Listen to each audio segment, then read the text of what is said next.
नहीं, इस बार तो कोई हमारे खिलाफ कैंडिडेट ही नहीं है। कोई कैंडिडेट नहीं दे पा रही सपा, कोई कैंडिडेट नहीं बसपा दे पा रही है, कोई कैंडिडेट कांग्रेस नहीं दे पा रही है। नमस्कार, मैं हूं विक्रम उपाध्याय और आप देख रहे हैं इलेक्शन मंत्रा। इस समय रात के लगभग 1 बजे हैं और हम यहां डुमरियागंज में हैं और डुमरियागंज से संसदीय क्षेत्र में चुनाव लड़ रहे जगदम्बिका पाल जी के आवास पे हैं। रात को 1 बजे ये भोजन का समय नहीं होता, लेकिन राजनीतिज्ञों का जीवन शायद कुछ ऐसा ही होता है। जगदम्बिका पाल जी, आपका इलेक्शन मंत्रा में स्वागत है। रात को 1 बजे आपका ये भोजन, रात्रि का भोजन हो रहा है। क्या चुनाव में वाकई बहुत टफ है या आप फंसे हुए इसमें चुनाव में? नहीं, मैं तो बहुत सौभाग्यशाली हूँ कि आज मुझे 1 बजे खाना मिल रहा है, जब मेरी पत्नी भी जग रही हैं और मुझे खाना टाइम से मिल रहा है। क्योंकि मैं शायद प्रतिदिन कभी 3 बजे लौटता हूँ, कभी 4 बजे लौटता हूँ, कभी सुबह हो जाती है। और ये चुनाव, जैसा आपने कहा कि चुनाव क्या टफ है, इसलिए मैं चुनाव जिस दिन ख़त्म होगा, काउंटिंग होगी, शाम को परिणाम आएगा, मैं घर तक आऊँगा लोगों के साथ, तत्काल उसके बाद निकल जाऊँगा रात को शादियों में। तो ये मेरा 5 साल का रूटीन है। मैं 5 साल प्रतिदिन क्षेत्र में अगर हूँ तो जितनी शादियाँ, अगर लोकसभा चल रही हो तो मैं 11 बजे से लोकसभा सत्र में उपस्थित होता हूँ और 4 साढ़े 4 एयर इंडिया की होती है, 5 बजे इंडिगो की होती है, 5:30 6 की फ़्लाइट पकड़ के लखनऊ आना, लखनऊ से फिर सिद्धार्थनगर करीब 3.5 घंटे लगता है, 9:30 तक आना, फिर 9:30 बजे रात से या 10 बजे से 4 बजे सुबह तक जितनी शादियां कर सकता हूं करता हूं, और फिर 4 बजे वापस जाके लखनऊ 8 बजे पहुंचना, 8:40 की फ़्लाइट एयर इंडिया की पकड़ के 9:30 10 तक दिल्ली पहुंच जाता हूं और 11 बजे तैयार होकर लोकसभा। तो फिर कितने घंटे सोते हैं आप? सफ़र में जब शादियां कर लेता हूं तो लखनऊ जब जाता हूं या आ रहा होता हूं तो वापसी और जाने में गाड़ी ही मेरा बेडरूम है, गाड़ी में घर है। देश के प्रधानमंत्री और आपके राज्य के जो है मुख्यमंत्री दोनों कहते हैं कि वो रात को 12 बजे सोते हैं और 3 बजे 3:30 बजे उठते हैं। आप जगते कितने बजे? मैं प्रायः अगर यहाँ रहता हूँ 3 बजे 4 बजे आता हूँ तो मैं 6:30 7, अगर सुबह 5 बजे आए तो 7:30 तक जग जाता हूँ, क्योंकि 1 घंटे में वॉक भी करता हूँ। ये मेरी मतलब प्रतिदिन की क्रिया है। और फिर उस वॉक के समय भी लोग आ जाते हैं, तो जो मैंने घर ही में वॉक का पाथवे बनाया है, एक एक करके लोगों से बातचीत करता रहता हूँ। तो 1 घंटे में अगर 9 साढ़े 9 तक भी मैं टहल रहा हूँ तो उसमें मैं काफ़ी लोगों से बातचीत कर लेता हूँ, उनकी चिट्ठियाँ लिखी जाती हैं, फिर उनका फ़ोन भी कर लेते हूँ, क्योंकि 9:30 के बाद अधिकारियों को फ़ोन करना या सबको करना। तो ये मेरी लाइफ का कम से कम 35-40 वर्षों से यही मेरी दिनचर्या है। प्रधानमंत्री जी ने अभी एक साक्षात्कार में कहा है कि वो चुनौती बनाते हैं, अगर चुनौती नहीं भी है, कोई चीज़ आसान नहीं लेते। मुझे लगता है आपकी भी जीवन शैली कुछ ऐसी है। यहाँ जो चुनाव में जो लोग आपके खिलाफ खड़े हैं, क्या उसको आप एक चुनौती के रूप में लेते हैं क्या?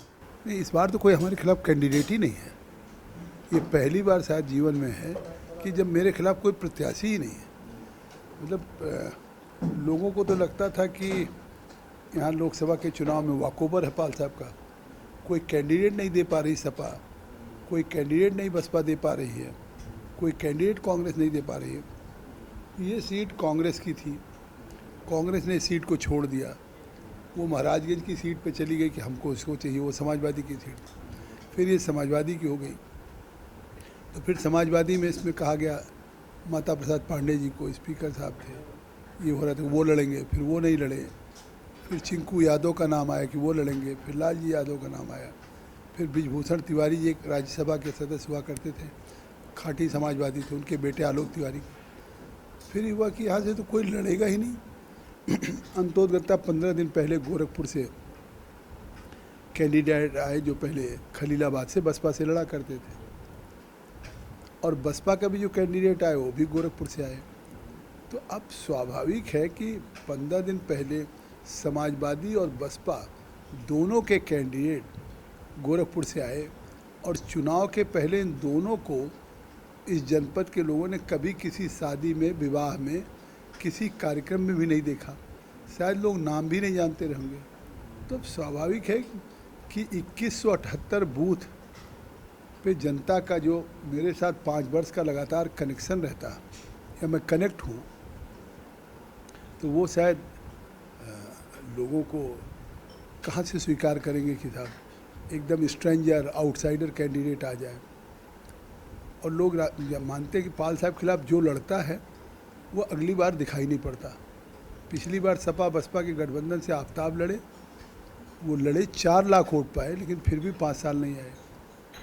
उसके पहले माता प्रसाद पांडे जी 2 बार लड़े, फिर वो नहीं लड़े। मुकीम साहब लड़े, फिर वो नहीं लड़े। तो हमारे यहाँ होता है कि जो एक बार हमसे चुनाव लड़ लेता फिर दोबारा वो लड़ता नहीं, फिर कोई नया उम्मीदवार आता, फिर वो वापस चला जाता।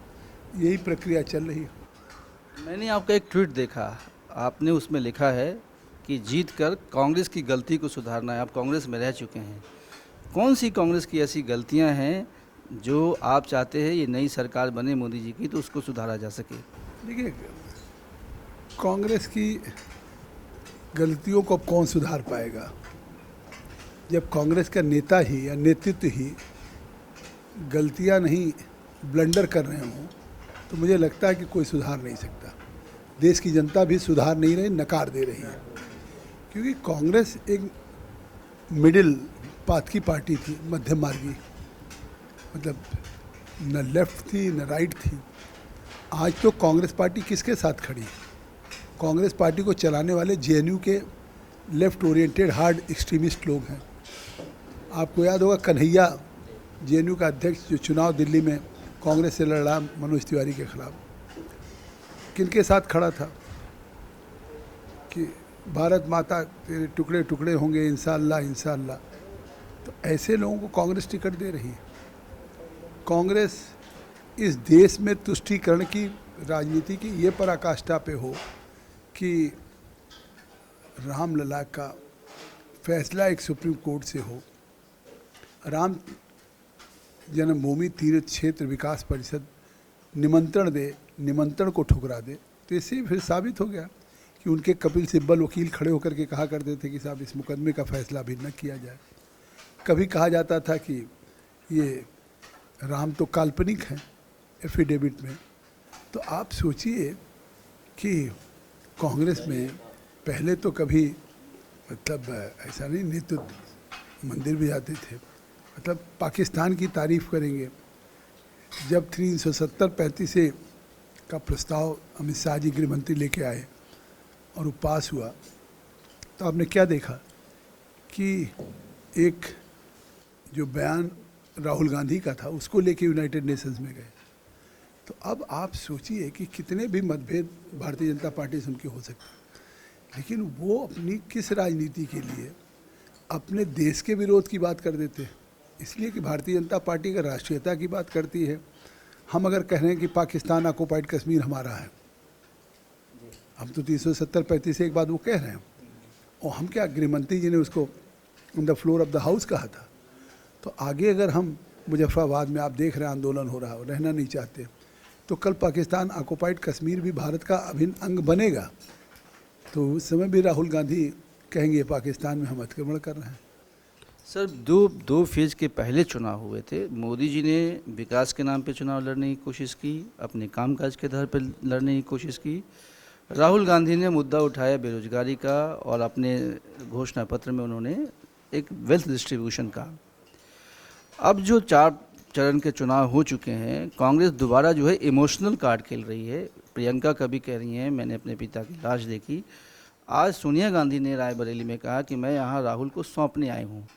ये इमोशन जो है, या क्या वो कांग्रेस का मुद्दा नहीं चल पाया, या उनको लगता है इनको इमोशनल कार्ड जो है वो ज़्यादा उनको फ़ायदा देगा? नहीं, अब सोचिए कि जो परंपरागत सीट हो वहाँ ये कहना पड़े, अमेठी जो परंपरागत सीट रही उनके पिताश्री की, वहाँ से जनता उनको नकार दे, तो इसका तो मूल्यांकन खुद करना चाहिए। इसकी मीमांसा समीक्षा, जनता को तो दोष नहीं दिया जा सकता। आज मैं सिद्धार्थनगर से हूँ, डुमरियागंज लोकसभा से, अगर मैं रात दिन काम करता हूँ और जनता का विश्वास मेरे साथ है, मैं 3 बजे 4 बजे रात तक आता हूँ जनता के बीच में, तो यहाँ न कोई जाति है न बिरादरी है। जो मोदी जी का सबका साथ, सबका विकास, सबका प्रयास है, वो मंत्र है। आप गांव में जाइए, कोई तो अब आप सोचिए, कांग्रेस जाति की बात कर रही है, सांप्रदायिकता की बात कर रही है, तुष्टीकरण की बात कर रही है और भारत विरोधी बातें कर रही है, और जैसे लगता है राजनीतिक रूप से दिवालिया हो गई हो। संविधान को ख़त्म करने की बात कर रही है, कह रही कि आरक्षण ख़त्म हो जाएगा। आरक्षण तो आज दिया है मोदी जी ने, आरक्षण तो उनको भूल जाना चाहिए कि खुद मनमोहन सिंह ने कहा था कि इस देश की परिसंपत्तियों पे पहला अधिकार अल्पसंख्यकों का है। तो ये तुष्टीकरण की पराकाष्ठा थी। और संविधान तो दिवस भी पहली बार प्रधानमंत्री ने तय किया। उनको कितना, अभी तक भारत में संविधान दिवस नहीं मनाया जाता था, और जिस तरह से वो संविधान को चीफ मिनिस्टर थे तब भी गुजरात में सर पे लेके चलते थे। अभी जब पुरानी पार्लियामेंट से नई पार्लियामेंट हम लोग गए हैं तो मोदी जी के हाथ में संविधान था और हम लोग साथ साथ पुरानी पार्लियामेंट से नई पार्लियामेंट में मूव किए हैं, और पुरानी पार्लियामेंट का नाम ही संविधान भवन रख दिया है। तो अब सोचिए देश की जनता को क्या संदेश देना चाहते हैं। सर, मैं बात अखिलेश यादव की करना चाहूँगा। वो लगातार ये दावा कर रहे हैं कि बीजेपी को हम 180 से आगे नहीं बढ़ने देंगे। आपको मालूम है सपा का सारा अस्तित्व जो है केवल उत्तर प्रदेश में है। उनके इस दावे को कैसे आप देखते हैं? वो जब अभी 2 साल पहले असेंबली चुनाव था तो वो चुनाव के पहले 6 महीने पहले कैबिनेट बना चुके थे, उनके मंत्री लोग घोषित हो गए थे, और क्या रिजल्ट आया कि 2/3 बहुमत से फिर सरकार बनी, योगी आदित्यनाथ चीफ मिनिस्टर बने। यही जब सपा बसपा का गठबंधन हुआ तो कहते थे यूपी में 10 सीटें भाजपा नहीं पाएगी, 19 की बात कर रहा हूँ, हमको 67 सीटें मिली। फिर 14 में भी यही कहते, तो 14 का चुनाव में आप उनके बयान देख लीजिए, अखिलेश के 17 में देख लीजिए, 19 में देख लीजिए, अब 24 में वही बयान दे रहे हैं। तो इससे साफ है कि उनकी बौखलाहट है या उन्हें राजनीति का ज्ञान नहीं। आखिर 4 चुनाव में वो हमको कभी 10 सीट पे, कभी 150 सीट पे कर रहे हैं। तो पिछली बार भी 303 सीटें मिली। पिछली बार से वातावरण क्यों बदला है? इस बार मोदी जी 10 वर्ष में जो रिपोर्ट कार्ड दिया, अपने 10वें पायदान से दुनिया की जो 5 फ्रेजाइल इकोनॉमी थी, दुनिया की सबसे 5 कमज़ोर इकोनॉमी में हम भारत थे, और आज 5 टॉप इकोनॉमी में हैं, टॉप 5 इकोनॉमी में हैं, और 10 साल पहले टॉप 5 फ्रेजाइल, मतलब जो डाइल्यूट, तो उसमें थे। आज हम 2027 तक तीसरी हम सुपर इकोनॉमिक पावर बनने जा रहे हैं, आर्थिक महाशक्ति। तो जब ये तो हमारा रिपोर्ट है नहीं, यूएनओ का है, IMF का है, वर्ल्ड बैंक का है। आज तो ये नहीं, दुनिया नहीं नकार रही ना कि हमने अपने आप 5वीं अर्थव्यवस्था का कह लिया है कि हमने हासिल कर लिया। GDP हमारा 7.5% है, दुनिया की सबसे तेज़ी से बढ़ती अर्थव्यवस्था, क्योंकि हम कोविड के दौरान भी काम करते रहे, प्रोटोकॉल का पालन करते हुए। सारा निवेश इंडिया में आया, इसलिए विकास दर बढ़ गई। और जहाँ तक मुझे लगता है कि कौन सरकार 80 करोड़ लोगों को 5 किलो कोविड के वैश्विक चुनौती से मुफ्त गल्ला देने का काम कर रही है। मुफ्त 180 करोड़ वैक्सीन मुफ्त लगा, जबकि हर देश में 3,000-4,000 का वैक्सीन था। 6,000 प्रधानमंत्री किसान सम्मान निधि में खाते में बिना बिचौलिए के जाता है। 5 लाख दवाई की गारंटी है। तो ये सब चीज़ें गांव में कितना बड़ा लाभार्थियों का सेक्शन हो गया है। PM आवास, प्रधानमंत्री आवास, शौचालय, सौभाग्य में बिजली कनेक्शन, उज्ज्वला में गैस का चूल्हा। आप जाइए ना, सारी महिलाएं बीजेपी को देंगी, ऐसा तो मैंने आधी देखी नहीं।